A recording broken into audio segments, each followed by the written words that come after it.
The Timing of Wit, a tale of family dinner.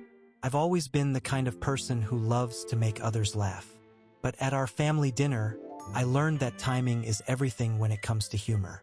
It was a night filled with laughter and love, but also one where I discovered that sometimes, even the best jokes can hit you harder than expected. The evening started off like any other family gathering. The table was set with my grandmother's finest china. The air was filled with the aroma of my mother's homemade lasagna, and everyone was dressed in their Sunday best.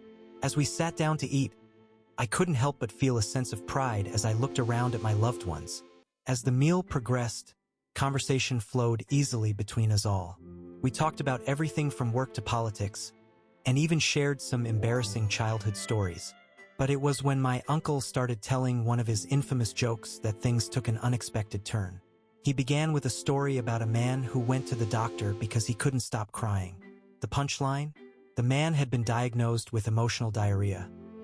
It wasn't exactly highbrow humor, but it was classic Uncle Bob, crude and hilarious. Feeling inspired by his joke, I decided to try my hand at being witty as well. So, after a few moments of silence, I chimed in with what I thought was a clever retort. Well, if that's the case, then I must have been suffering from verbal constipation all these years. Everyone laughed, and for a moment, I felt like the life of the party. But as the laughter died down, I noticed my mother's face. She looked hurt, not because she was offended by my joke, but because it reminded her of something painful that had happened in our family's past. You see, when I was younger, I struggled with a stutter. It wasn't severe, but it was enough to make me self-conscious and sometimes even embarrassed. My mother had always been supportive, encouraging me to speak up and never letting my stutter define me.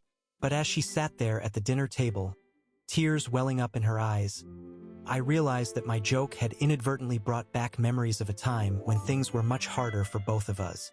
In the tension, I paused to pray, asking for wisdom and guidance on how to respond with grace, just like Jesus taught. And as I did so, I found meaning in the pressure. I knew that this was an opportunity not only to apologize, but also to show my family that I had grown and learned from my past experiences. So, taking a deep breath, I turned to my mother and said, "Mom, I'm sorry if my joke brought up any painful memories for you. It wasn't my intention at all. You've always been there for me, supporting me through everything, and I love you more than words can express." Tears streamed down her face as she reached across the table to take my hand in hers. "Thank you," she whispered, giving my hand a gentle squeeze. The rest of the evening was filled with laughter and tears, both happy and sad. We shared stories about our past struggles and triumphs, and by the end of the night, we were all closer than ever before. I learned that day that sometimes, even the best jokes can hit you harder than expected. But it's in those moments when we're forced to confront our vulnerabilities that true growth occurs. And so, as I sat there with my family around me, I realized that while timing may be a skill, it's also something that can teach us valuable lessons about ourselves and the people we love most.